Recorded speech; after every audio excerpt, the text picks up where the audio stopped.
السلام علیکم ناظرین، ورلڈ ڈسکوری میں آپ سب کو خوش آمدید کہتے ہیں۔ مکہ میں روایتی مشاورتی کونسل مجلس یا سعودی عرب کی مشاورتی اسمبلی کو 17 نومبر 1952 کو توسیع دی گئی۔ اس سے قبل 19 اکتوبر 1953 کو عبدالعزیز نے پہلی سعودی کابینہ کے لیے ولی عہد شہزادہ سعود کو بھی وزیر اعظم مقرر کیا تھا۔ اس سے پہلے انہیں 25 اگست 1953 کو مسلح افواج اور اندرونی سیکورٹی یونٹس کا سپریم کمانڈر مقرر کیا۔ اس عرصے کے دوران سعودی عرب کے مسلح الافواج بشمول فضائیہ کو امریکی مدد سے بڑے پیمانے پر جدید بنایا گیا۔ سعودی عرب کے ایئر لائنز کے بیڑے کو 4 نئے اسکولنگ ماسٹرز کی خریداری کے ذریعے بھی بڑھایا گیا تاکہ بنیادی طور پر حاجیوں کو ان کے گھروں سے زیارت کے مقامات اور واپسی کے مقامات تک اور مملکت کے اندر بھی سہولت فراہم کی جا سکے۔ 10 جون 1953 کو سعود نے اپنے والد کی منظوری سے مدینہ میں مسجد نبوی کو توسیع اور جدید کاری کا سنگ بنیاد بھی رکھا۔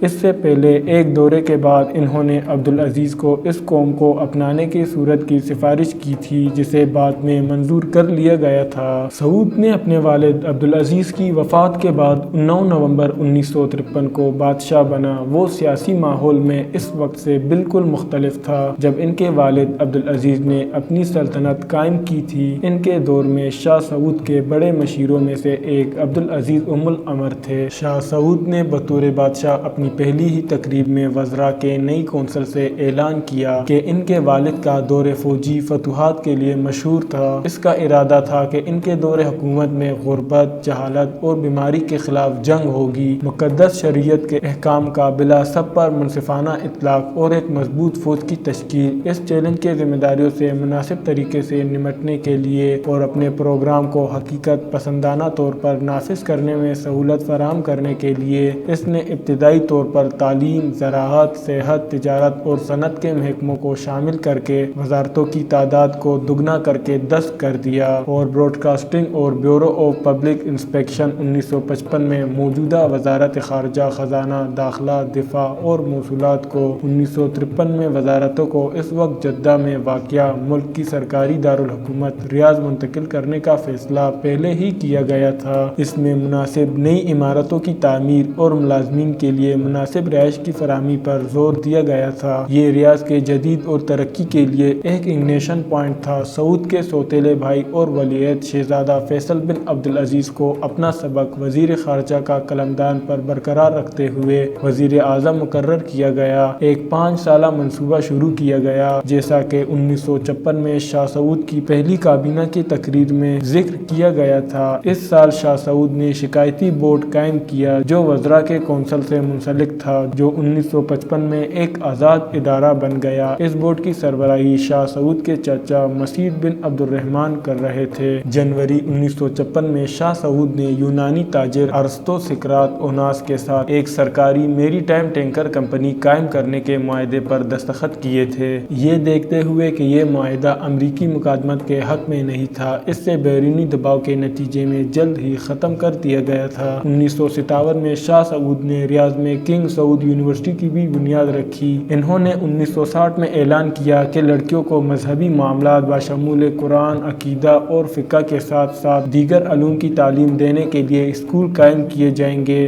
شاہ سعود نے علاقائی، عرب، اسلامی اور بین الاقوامی سیاسی مراحل پر انتہائی اہمیت کا کردار ادا کیا۔ اس نے اپنے ملک کے علاقوں کے دورے ختم کرنے کے بعد اپنے دنیا بھر کے دوروں کا آغاز کیا۔ انہوں نے تجارتی اور سیاسی مقاصد کے لیے عرب اور دوسرے دوست ممالک کا دورہ کیا۔ انہوں نے اپنے دور کا آغاز 1956 میں مصر سے کیا۔ اس کے بعد کویت، بحرین، اردن، یمن اور پاکستان آئے۔ اس نے اعلان کیا کہ اس کا واحد مقصد پوری دنیا کے مسلمانوں کو متحد کرنا ہے تاکہ وہ ایک مضبوط جسم کی طرح ہوں۔ شاہ سعود امریکا اور سوویت یونین کے درمیان ناوابستہ پالیسی پر یقین رکھتے تھے، جس پر انہوں نے ہندوستان کے سرکاری دورے کے دوران وزیر اعظم جواہر لال نہرو کے ساتھ اچھی طرح سے تبادلہ خیال کیا۔ اس نے خطے کو اتحادوں اور بلاک سے بھی پاک رکھنے کی کوشش کی جو صرف غیر ملکی مفادات کو پورا کرتے ہیں، اور اس طرح اس نے بغداد معاہدے میں شامل ہونے سے انکار کر دیا۔ مغرب کے دباؤ کے باوجود اس نے مارچ 1956 میں قاہرہ میں صدر جمال عبد الناصر اور شام کے صدر شکری سے ملاقات کی منظوری دے دی، جس میں سلامتی اور دفاعی معاملات کے بارے میں ان کے مفاہمت کے کے حوالے سے ایک مشترکہ بیان دیا گیا جو کہ مالیاتی معاملات کے دیگر معاہدوں کے ساتھ موافق تھا۔ نومبر 1955 میں شاہ سعود نے شام کو 5 سال کے لیے $6 ملین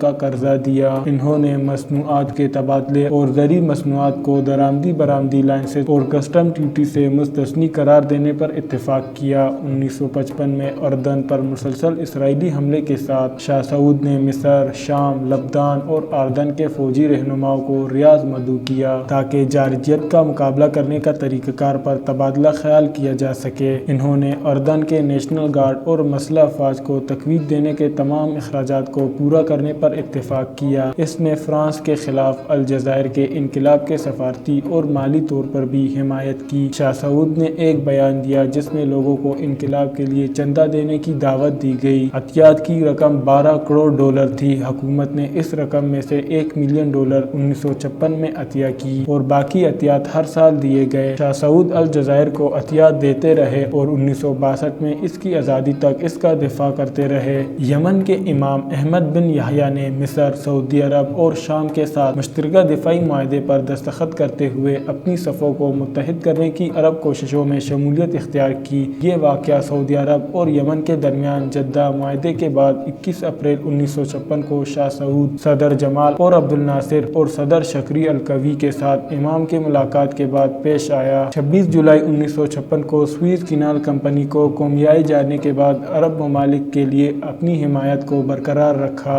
حالانکہ مصری حکومت نے ایک فوجی اتحادی کے طور پر اس کے توقعات کے برعکس یہ فیصلہ لینے میں شام کے ساتھ اس نے مشورہ نہیں کیا۔ وہ 20 ستمبر 1956 کو دمام میں ہونے والی ایک میٹنگ کے بعد عراق کے شاہ فیصل دوم کے ساتھ اپنے تعلقات کو مضبوط کرنے میں کامیاب ہوئے۔ اس کے بعد اسی مہینے اور اسی جگہ صدر جمال عبد الناصر اور شام کے صدر شکری سے ملاقات ہوئی، جس کے دوران انہوں نے اس بحرین میں مصری موقف کی مکمل حمایت کی تصدیق کی۔ جب نہر کو کومائے کے نتیجے میں 29 اکتوبر 1956 کو برطانیہ، فرانس اور اسرائیل نے مصر پر حملہ کیا تو شاہ سعود نے عام طور پر متحرک ہونے کا اعلان کیا اور اندراج کے دفاتر کھولنے کا حکم دیا۔ اس نے مصری حکومت کو مکمل مدد کی پیشکش کی، ذاتی طور پر آپریشنز کی نگرانی کی اور مصر جنگی طیاروں کو اپنے ملک میں ان کے تحفظ کے لیے خوشامدید کہا۔ فہرست میں شامل ہونے والوں سے سب سے پہلے فہد بن عبدالعزیز، سلطان بن عبدالعزیز، سلمان بن عبدالعزیز اور کنگ سعود کے بیٹے فہد بن سعود سمیت کئی دوسرے شہزادے بھی شامل تھے۔ برطانوی اور فرانسی حکومتوں پر دباؤ ڈالنے کے ایک ذریعے کے طور پر اس نے ایک ایسا ہتھیار استعمال کیا جو پہلے کبھی استعمال نہیں ہوا۔ جب اس کے تیل کے برآمدات کو روک دیا، تمام برطانوی اور فرانسی ٹینکروں اور ان دونوں ممالکوں کو سعودی تیل لے جانے والے دیگر ٹینکروں پر پابندی لگا دی۔ اس نے برطانیہ اور فرانس سے بھی تعلقات توڑ لیے۔ موت کے وقت سعود کے 108 بچے اور 3 بیویاں تھیں۔ ان کے چند بچوں کا ہی عوامی کردار ہے۔ ان کا بڑا بیٹا فہد 1956 سے 1960 تک وزیر دفاع رہا۔ ان کی سب سے چھوٹی اولاد بسمہ بنت سعود ہے۔ ان کا تیسرا بیٹا محمد کسی وقت الباحہ صوبے کا گورنر تھا اور 8 جولائی 2012 کو انتقال کر گیا۔ شہزادہ مشاری نے اگست 2010 میں اپنے بڑے بھائی کو الباحہ کے گورنر کی جگہ وزیر کے عہدے پر فائز کیا۔ ایک اور بیٹا مشال 1956 سے نومبر 2008 تک صوبہ بحرین کا گورنر رہا۔ اس کا بیٹا عبد الرحمن الناصر FC کا حامی تھا۔ ایک بیٹا بدر بن سعود اپنے والد کے دور میں ریاض کا گورنر تھا، جبکہ دوسرا بیٹا حسام ایک تاجر ہے۔ ان کی ایک بیٹی جسے ہاجر کہا جاتا ہے 17 نومبر 2011 کو ایک بیماری کے بعد مملکت سے باہر انتقال کر گئی۔ ان کی نماز جنازہ عصر کے نماز کے بعد ریاض کے امام ترکی بن عبداللہ مسجد میں ادا کی گئی۔ ایک اور بیٹی نورہ سابق نائب وزیر دفاع فہد بن عبداللہ بن محمد السعود کی والدہ تھیں اور جولائی 2013 کے آخر میں انتقال کر گئیں۔ ان کی ایک اور بیٹی حیثیٰ پہلی سعودی خاتون تھی جو کسی اسکول کی پرنسپل بنی۔ ان کی ایک اور بیٹی فہدہ آرٹسٹ ہے۔ 2001 میں اس کی بیٹی بونیا کو گرفتار کیا گیا اور اس پر فلوریڈا میں اپنی نوکرانی پر حملہ کرنے کے الزام لگایا گیا۔ اسے ایک رات جیل میں رکھا گیا اور اسے $5000 کی ضمانت پر رکھا گیا اور اس کے پاسپورٹ حوالے کرنے کا حکم دیا گیا۔ ان کی بیٹی العنود جنوری 2006 کو 83 سال کی عمر میں انتقال کر گئی اور انہیں مکہ میں دفن کیا گیا۔ اگرچہ اپنے نامور والد کی طرح بڑا نہیں ہے، لیکن شاہ سعود کا